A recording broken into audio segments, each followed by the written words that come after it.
Un livre que j'espère vous avez tous eu en main, que vous avez tous lu de manière approfondie. Ce livre, c'est le tome de Jacques, c'est La France avec les yeux du futur. Et pourquoi je le prends? Parce que s'il y a une chose qui, pendant la campagne, a été très remarquée, c'est le fait que Jacques était en réalité le seul à vraiment parler de culture. Je ne dirais pas à l'évoquer. Excusez-moi, je me suis trompée, je m'étais mis un petit... voilà, mais ça... Une petite minuterie, mais ça n'a pas marché, c'est pas grave. Donc, pendant la campagne présidentielle, Jacques a essayé à amener cette question de la culture. Et ça, en fait, ça a été mis en tête de cet ouvrage. C'est-à-dire que c'est quelque chose où c'est une décision de marquer l'importance de la culture et de l'éducation. Et ça, c'est quelque chose qui a été quand même extrêmement remarqué. Et il y a beaucoup de gens dans les domaines de la culture en particulier qui ont été très reconnaissants de cela. Parce que si vous voulez, c'est clair que la question, la culture, ça travaille les esprits à l'heure actuelle. Il y a beaucoup de discussions là-dessus. Alors ça se traduit par des écrits, par des articles qu'on voit apparaître dans la presse. C'est plus ou moins intéressant, mais c'est là, même si ça va, généralement, ça ne va pas du tout au cœur du problème. Et là, on va essayer de s'approcher de ce que nous pensons être le cœur du problème. Alors, il y a un reflet de tout ça dans la discussion qui a été sur la question de l'école. Vous avez vu, par exemple, les réformes de Blanquer. Une des choses, c'est le rôle de la musique à l'école. Bon, ça, c'est quelque chose que nous, si vous voulez, on a été quand même pionniers là-dedans. Donc, on considère, quand on voit l'importance que lui accorde Blanquer, on se dit, tiens, finalement, il y a peut-être une raison, on est peut-être aussi pour ça là-dedans. Il y a aussi, d'ailleurs, aussi souligné par Blanquer, mais pas que, toute la question de l'essor des neurosciences. C'est pas mal à la mode, c'est vrai qu'il y a des choses qui ont été découvertes qui sont intéressantes, et sont des neurosciences qui prouvent, à mon avis d'ailleurs de façon trompeuse, mais là c'est pas le débat, mais qui prouvent quand même l'impact de l'art sur l'être humain d'une manière générale, et la musique en particulier, en ce qui concerne, surtout quand ça se pratique collectivement. Déjà quand vous la pratiquez seul, mais quand vous êtes dans un orchestre ou une chorale, on voit, si vous voulez, un effet qui est très grand. Alors d'ailleurs, ça amène à des choses comme les parents qui vont inscrire leurs enfants dans les écoles de musique, dans une démarche en réalité totalement individualiste, mais parce qu'ils pensent que la pratique collective, ça va être favorable pour le plan de carrière qu'ils prévoient pour leurs enfants. Bon, voilà. Mais bref. Alors, en tout cas, ce qui est clair, c'est que nous, on est dans une situation, et ce que je veux montrer ici, c'est le lien entre la culture et la société. C'est-à-dire qu'il y a un lien extrêmement étroit. Aujourd'hui, on est dans une société qui est en crise, une crise très grave, parce que la conséquence est aussi une culture qui elle-même est dans une situation, je dirais, de crise, et une situation très grave. Et l'enjeu, en réalité, c'est celui d'une véritable renaissance. Et nous, ça a toujours été notre engagement. Comment est-ce qu'on va faire une renaissance, notamment à partir de la culture? Parce que si vous regardez, les civilisations, comme chacun le sait, elles peuvent disparaître. Et il y en a déjà un certain nombre, d'ailleurs, qui ont disparu de ces civilisations. Et la plupart du temps, quand elles disparaissent, c'est parce qu'elles ignorent les principes qui garantissent leur survie. Et ces principes, l'histoire de l'humanité, l'humanité n'est pas née hier, elle a quand même une certaine histoire. Et il y a des principes qui ont été reconnus au-delà de toutes les civilisations, d'ailleurs. Généralement, ça s'exprime de manière différente, mais ça concorde généralement vers l'idée qu'il faut le beau, il faut le bon, il faut le vrai. Et que ça marche ensemble, quelle qu'en soit l'expression formelle. Là, Christine a parlé de certains aspects de la culture chinoise. On voit bien que dans la culture chinoise, il y a l'équivalent de ça. Ça s'exprime peut-être différemment, mais en tout cas, en termes de principe, c'est bel et bien là. Et s'il y a ça, généralement, ce qu'on voit, c'est qu'il y a d'abord, il y a une liberté qui est garantie aussi. Ce n'est pas simplement que la société va plutôt mieux fonctionner, mais il y a aussi une liberté collective et finalement aussi individuelle. Et la question de la culture, évidemment, ça nous amène très directement à la question politique. Bon, généralement, on veut les séparer. Il y a toujours l'idée qu'il y a les artistes qui sont déconnectés de la réalité, etc., etc. Mais la réalité réelle, c'est que la culture, c'est intimement lié à la politique et à l'économie, parce qu'évidemment, elle touche sur ce qui est la façon de penser des gens, la façon dont on va voir le monde, la façon dont on va y réfléchir, la façon dont on pense qu'on va pouvoir agir sur ce monde. Et évidemment, là aussi, c'est intéressant de revoir les choses d'un point de vue historique. Toutes les pensées, on pourra dire, impériales, oligarchiques, féodales, quelle que soit leur manifestation au travers des âges, elles savent toujours que la question de la culture, de ce que les gens ont dans leur tête, c'est essentiel.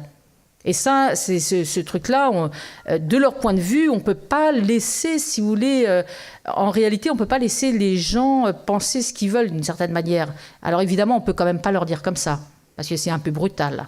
Et puis bon, les gens se rebelleraient. Donc il faut quand même trouver un autre moyen. Et je veux revenir sur un petit épisode que je pense tout le monde ici connaît. C'est la fameuse déclaration qu'avait fait Patrick Lelay, l'ancien PDG de TF1. Bon, je suis sûre que tout le monde la connaît, mais enfin, c'est toujours intéressant de revoir la séquence. C'est assez bref, hein. C'est cité par le site Acrimed. Alors, il dit « Il y a beaucoup de façons de parler de la télévision, mais dans une perspective business, soyons réalistes. À la base, le métier de TF1, c'est d'aider Coca-Cola, par exemple, à vendre son produit. Or, pour qu'un message publicitaire soit perçu, il faut que le cerveau du téléspectateur soit disponible. Nos émissions ont pour vocation de le rendre disponible, c'est-à-dire de le divertir, de le détendre, pour le préparer entre deux messages. Ce que nous vendons à Coca-Cola, c'est du temps de cerveau humain disponible. Rien n'est plus difficile que d'obtenir cette disponibilité. C'est là que se trouve le changement permanent. Il faut chercher en permanence les programmes qui marchent, suivre les modes, surfer sur les tendances, dans un contexte où l'information s'accélère, se multiplie et se banalise. Voilà.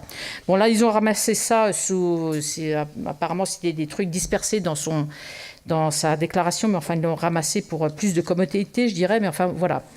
Donc, en réalité, l'idée, c'est qu'il faut, pour faire consommer aux gens ce que l'on a programmé pour eux, bon, il faut y réfléchir, évidemment, mais il faut aussi quand même de la stabilité sociale, ça c'est quand même important, mais il faut aussi que les gens acceptent la société telle qu'elle est. Ça c'est important aussi. Il faut qu'ils l'acceptent comme étant la seule réalité possible. Et soit dit en passant, c'est d'autant plus important quand la réalité économique et politique, c'est que depuis environ les années 70 et 80, il n'y a pas eu de véritable progrès. C'est-à-dire que, évidemment, il y a eu une croissance extraordinaire de la finance, de certaines capacités technologiques, de raffinement dans certaines techniques. Mais en termes, par exemple, de progrès, on pourrait dire social, bon, regarde, je ne vais pas vous faire le dessin, mais les gens, dans leur niveau de vie, ça n'a pas progressé. Leurs perspectives vis-à-vis de leurs enfants, elles sont pas... Généralement, ils pensent que leurs enfants vont vivre moins bien qu'eux, si vous voulez, et ce n'est pas normal. Là, nous sommes en 2017. Normalement, il y aurait dû avoir une amélioration du niveau de vie des gens. Non, ce n'est pas le cas. Donc, il faut vendre le fait que finalement, ça, c'est normal, que c'est peut-être le prix pour certains, ce qu'on va qualifier de progrès, je ne sais pas moi, avec Internet ou des facilités d'accès commercial, le choix, des trucs comme ça. Donc, si vous voulez, il y a un enjeu fondamental dans laquelle la télévision et Hollywood, alors je dis Hollywood un petit peu de manière commode là aussi, parce que c'est quand même le plus important, mais enfin on pourra dire c'est toute une industrie du divertissement en particulier, et là-dedans la télévision et cette industrie jouent un rôle qui est absolument central. Alors vous voyez par exemple des séries télévisées comme Game of Thrones, ou d'autres, hein, qui sont absolument parfaites par le type, d'un point de vue, si vous voulez, politique et économique, ça se complète parfaitement. C'est-à-dire que vous avez des séries qui, en fait, dépeignent des relations entre prédateurs. Les gens sont de véritables prédateurs. Pour survivre, eh ben, ils vont écraser leurs voisins, ils vont, voilà. Et ça, dans un contexte où on voit des familles féodales qui s'opposent les unes aux autres, qui n'ont rien à voir avec le peuple, mais toute la vie est organisée autour des batailles entre ces familles féodales et le fait que les gens se rangent dans ces clans. Et ça, en réalité, quelque part, bah, c'est quand même assez pratique, parce que quand vous êtes dans un système économique ultralibéral dans lequel vous dites bah, c'est la bataille de tous contre tous pour survivre, hein, regardez par exemple, je ne vais pas vous faire de dessin, mais vous avez les lois Macron qui viennent de passer sur la réforme du Code du travail.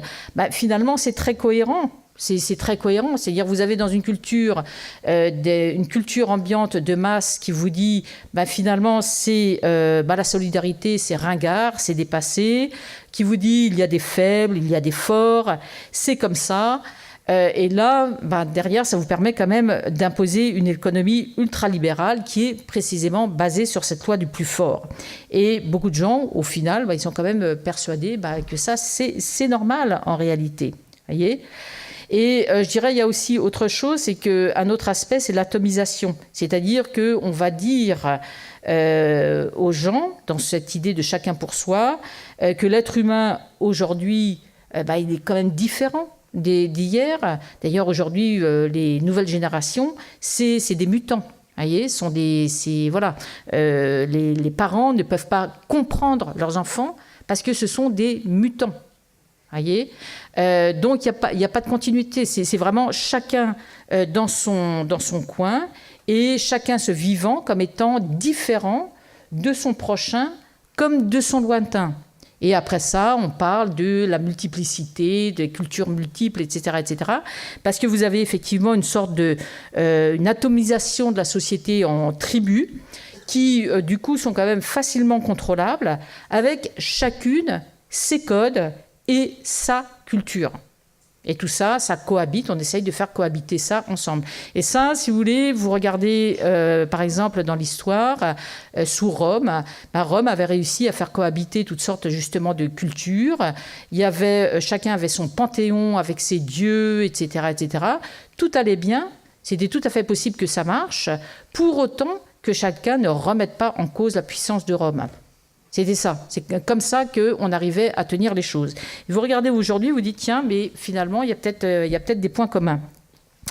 Et si vous regardez, en ce qui nous concerne, nous, dans notre époque, vous voyez, par exemple, mai 68. 68, ça a été quand même un tournant très, très, très important, qui a quand même proclamé la fin d'une époque en rejetant justement les codes, en disant, il faut laisser entrer la vie. Alors c'est sûr, si vous voulez, quand vous dites ça, nous on dit ça d'ailleurs. Nous disons le grand problème de la culture française, en particulier, c'est qu'elle est quand même très basée sur des codes qu'il faut comprendre. Justement, il y a la vie, il n'y a pas nécessairement tout à fait accès. Mais évidemment, on ne parle pas non plus de la même chose. C'est ça, et ça suppose à certains moments de définir, d'aller un petit peu plus loin que ça. Et quand vous regardez, par exemple, 68, on a effectivement détruit les codes d'une culture qui était sclérosée, qui n'avait pas trouvé de créateur suffisamment puissant pour la refonder. D'ailleurs, il ne faut pas oublier à ce titre l'impact qu'a eu les deux guerres mondiales, la première et la deuxième guerre mondiale, qui a quand même créé une discontinuité dans toute la culture européenne qui a été quand même très très grande. Et en réalité, on voit une forme de faux déverrouillage pour quelque part mieux verrouiller derrière en renvoyant les gens chacun dans leur petite case. Autre chose aussi, c'est la façon dont la culture s'est muée en divertissement. C'est-à-dire qu'aujourd'hui, si on parle de culture, il faut voir quand même que pour la majorité, l'immense majorité des gens, quand on parle de culture, c'est pas de la culture à proprement parler, c'est du divertissement. Ça va être les films, ça va être des séries télé, ça va être des trucs comme ça. Qui sont pas à proprement parler, ça va être de la musique commerciale. Pierre en parlera tout à l'heure. Et on est dans un autre domaine. On n'est pas dans un domaine qui concerne la création, parce que le divertissement, quelque part, justement, il divertit l'esprit en quelque sorte. Il joue beaucoup sur les sensations. Il joue sur certains créneaux. Il va puiser dans des ressorts qui sont des ressorts humains qui ne sont pas les mêmes que ceux de la création. Et ce qu'il faut voir aussi, c'est que ça organise une relation de l'individu au collectif qui est quand même basée sur des sentiments extrêmement primitifs, voire extrêmement régressifs. Et là, je voudrais simplement montrer une petite série de photos. Il n'y a pas besoin de s'y attarder beaucoup, mais c'est juste pour un petit peu donner un sens. Ça, c'est donc une rêve partie. Donc, si vous voulez, vous voyez tous les gens. Enfin, c'est quand même un petit peu frappant, si vous voulez, cette espèce de truc presque cultuel. Hein, en réalité, c'est un peu... voilà. Après, vous avez la deuxième. Ça, bon, c'est dans une teuf, une rêve partie aussi. Bon, l'état des gens qui est là ne semble pas exactement le plus, on pourrait dire, éclairé, plus rayonnant. Voilà. Ouais, ou peut-être avant ou après, on ne sait pas. Mais enfin, en tout cas, ça n'annonce rien de bon, hein, dans tous les cas. Là, vous avez l'autre, la suivante. Alors bon, je prends les cas les plus extrêmes. Hein. On me dira tout de suite, oui, mais ça ne se résume pas à ça. Oui, c'est vrai. C'est tout à fait exact. Mais c'est quand même quelque chose qui est partagé par beaucoup de gens et qui touche quand même des générations entières. Ça, c'est le Hellfest Festival à Clisson. Vous voyez, c'est vachement... voilà, c'est très engageant. Et donc, le ton est annoncé d'ailleurs avec les affiches, si tu peux montrer. Voilà. Alors, et ça, c'en est une. Alors, bon, je pense que c'est suffisamment évocateur sur quoi ça joue. Alors, on dira, là encore, oui, mais c'est de la dérision, il ne faut pas prendre ça au premier degré, etc., etc. Bon, peut-être, mais enfin, si vous voulez, au bout d'un moment, ça s'incruste un petit peu dans les os. Il y en avait une autre aussi, si tu peux, qui était avant, normalement. Voilà, ça, c'était peut-être pas la même... voyez, donc ça, bon, ça c'est encore un petit peu extrême, hein, mais quand même, on voit sur quel ressort ça joue, voilà. Après, si tu peux poursuivre, alors dans le genre, ça c'est un divertissement, je ne sais pas où, voilà. Mais je l'ai prise celle-là, pourquoi ? Pour revenir dans le passé, curieusement, enfin pas si curieusement que ça, si tu peux poursuivre. Alors ça, c'est ce qu'on appelle les danses macabres qu'il y avait donc après la Grande Peste Noire au XIVe siècle, parce que si vous voulez, ça avait induit un tel pessimisme dans la population que effectivement, si vous voulez, et puis il y avait eu aussi tellement de morts qu'il y avait une culture extrêmement macabre qui s'était implantée. Vous avez un petit peu partout en Europe des trucs, dans les églises et tout ça, à côté des charniers, vous avez ce genre de choses qui se sont développées. Et vous aviez en même temps, si tu peux aller à la suivante. Ça, c'est les flagellants, c'est-à-dire à peu près dans la même époque. Enfin, il y a eu différentes périodes où vous avez des gens qui se flagellaient parce qu'on avait mal fait, parce qu'il fallait rendre face à Dieu, on avait péché, il fallait se flageller, quoi, en gros, pour faire très simple. Et si tu peux passer la suivante. Voilà. Bon, ça, c'est Goya. C'est plus récent. Mais bon, ça montre quelque chose qui a un petit peu perduré, notamment dans les milieux de l'Église qui n'étaient peut-être pas nécessairement les plus, là encore, éclairés. Voilà. Donc, Très rapidement, ça c'était pour donner un petit peu... Pourquoi j'ai mis ça, les deux? C'est-à-dire parce que je voudrais quand même que ce soit clair que ce qui se passe à l'heure actuelle, c'est pas non plus quelque chose qui est si unique à notre époque. C'est-à-dire qu'on a vu d'autres époques où il s'est passé ces types d'effondrement en quelque sorte. Et comment est-ce qu'on en est sorti? Et là, je voudrais montrer, si tu peux montrer le prochain... voilà. Ça, c'est un graphique qu'on a publié plusieurs fois, enfin dans nos revues, et qui montre la population, la démographie. Et c'est-à-dire, ce qu'on voit, c'est que, si vous voulez, la croissance démographique, des fois, elle croît. On voit qu'il y a certains moments, par exemple, là, en l'an 1300, il y a une croissance. Après, on voit que ça retombe. On voit aussi, si vous voulez, que c'est tout à fait lié avec non seulement la densité de la population, et que c'est tout à fait lié aussi avec la mortalité, l'espérance de vie. C'est-à-dire les gens, il y a un certain moment où vous avez une régression dans la société qui est telle que les gens meurent plus tôt, où on stoppe l'espérance de vie. Voyez, donc et on voit que tout ça, c'est totalement corrélé. Et ce qu'on peut voir en réalité, c'est qu'à certains moments, vous avez justement des périodes dans l'histoire où vous avez des renaissances, où vous avez d'autres où vous avez des effondrements. Et la culture, l'économie, la politique, tout ça, ça marche ensemble. Et donc, voilà, je voulais justement en arriver sur la question que les renaissances, si vous regardez dans le monde entier, parce que je ne veux pas en rester simplement à l'Europe, vous prenez justement en Chine, pour prendre un exemple, vous avez les dynasties Tang, vous avez les dynasties Song, qui ont été des grandes périodes de renaissance, après des périodes sombres. En Europe, on pense toujours évidemment à la Renaissance florentine, mais vous avez eu d'abord la Renaissance carolingienne qui a pris toute son ampleur sous Charlemagne. Et ce qui est très intéressant, vous regardez comment ça marche, c'est que dans le cas de Charlemagne, il y a une restructuration de l'enseignement déjà. On redécouvre des textes anciens qu'on va se réapproprier. Et là, sous Charlemagne, il y a eu une multiplication des livres, par exemple. Il y a eu toutes sortes d'efforts qui ont été faits en termes d'éducation. Et donc, il y a eu vraiment une floraison de la culture extrêmement importante dans tous les domaines, que ce soit la peinture, la sculpture, l'architecture, etc., etc. Et en fait, quand il n'y a plus le soutien royal derrière, tout ça s'effondre. Après, vous avez une autre période de renaissance. C'est le XIIe siècle. Bon, ça commence vers les années 1060, 1070.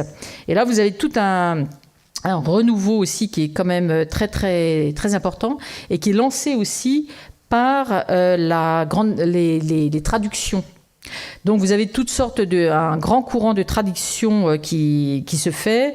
Par exemple, à Tolède, vous avez les archevêques Raymond et Jean Gérard de Crémone qui animent un groupe de traducteurs juifs, mozarabes, musulmans, qui permettent la transmission en Occident des œuvres d'Aristote, d'Euclide, de Ptolémée, ainsi que d'Avicenne et d'autres. À Montpellier, vous avez aussi là toute une renaissance autour de tous les ouvrages médicaux qui sont traduits, etc. Vous avez aussi, par exemple, à Palerme, où là, vous avez un autre centre de traduction grâce à un type qui s'appelait Henri Aristippe et qui est le traducteur de Platon, d'Aristote, de Ptolémée et Euclide.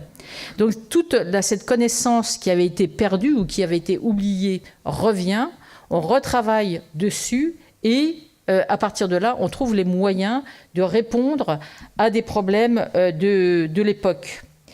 Et là encore, si vous voulez, dans cette révolution, dans cette renaissance, il y a une renaissance de l'éducation notamment, avec toute, on parle d'ailleurs de révolution scolaire, mais très intéressant, c'est, vous avez par exemple différentes écoles qui se développent, des écoles de pensée ou des écoles autour de chantiers, par exemple, ça peut être des chantiers de cathédrales à cette époque-là, comme à Chartres.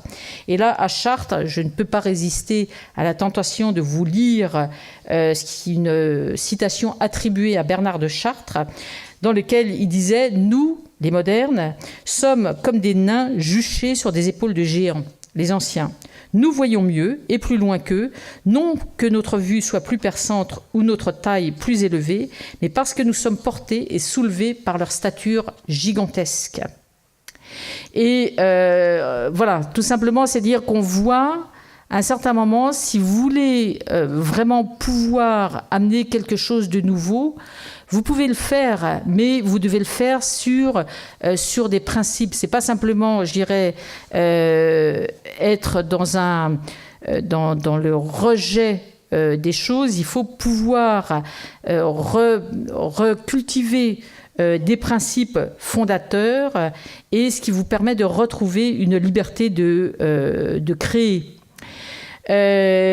Donc, si vous regardez ce que nous avons aujourd'hui, les gens sont pris dans cette gangue d'une culture du divertissement qui politiquement est quand même extrêmement intéressante pour les gens qui veulent maintenir un pouvoir et qui veulent en tirer non seulement des profits mais conserver ce pouvoir. Donc la question qui se pose, c'est comment est-ce qu'on change ça. Alors pour terminer, il y a déjà une renaissance qui se fait effectivement au niveau économique et au niveau politique avec ce qui se passe dans les pays asiatiques. Christine en a parlé tout à l'heure. Et une des choses qui est quand même très significative dans les pays asiatiques, c'est la passion pour la musique classique occidentale. Et moi j'ai eu l'occasion, sans doute pas mal d'entre vous, vous avez eu l'occasion d'écouter par exemple des interprètes chinois ou asiatiques. Bon, on se dit des fois, ouais, c'est quand même, ça peut être formel. Mais il y a une recherche et vous voyez des gens maintenant qui sont des grands artistes. Il y a notamment cette pianiste chinoise qui a eu une vie extrêmement terrible et qui est une femme dont je ne me souviens plus le nom, mais enfin elle est assez connue, qui joue merveilleusement Bach, qui vit maintenant en France, qui a écrit un très très beau livre. Voilà. Il y a aussi un autre exemple que je voudrais vous montrer, c'est Nadia qui m'avait parlé de ça il y a déjà un petit moment. C'est une série de télé qui passe pour le coup en Corée du Sud. C'était en 2008. Et cette série télé, bon, je ne vais pas vous dire que ce soit de la grande, extraordinaire, mais le thème est quand même intéressant. Là, c'est une bande-annonce qui vous montre ça. Alors, je ne vous le traduirai pas, mais vous verrez les images. Je pense que ça vous donnera une petite idée. Ça s'appelle Beethoven Virus. Vous allez comprendre pourquoi.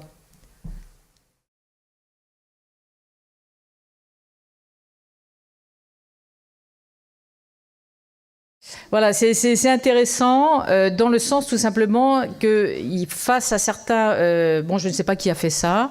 En tout cas, ça a eu un succès, semble-t-il, vraiment assez faramineux. Et quelque part, il y a une volonté dans ces pays, je ne sais pas comment ça se passe, d'où est-ce que ça vient, etc. Mais il y a une volonté de prendre la question de la culture par un autre angle. De la même manière, par exemple, qu'en Chine, où il y a cet essor absolument énorme, il y a de manière absolument volontaire de la part du gouvernement chinois l'idée de remettre le confucianisme, de faire en sorte qu'il y ait une éducation confucéenne. Parce qu'effectivement, si vous voulez avoir une société qui pense, qui perdure aussi en termes, qui pense l'avenir, cette question-là, la question des principes sur lesquels ça repose, doit être non seulement... Ça doit être explicite, mais ça doit être rendu quelque chose de tangible pour tout le monde.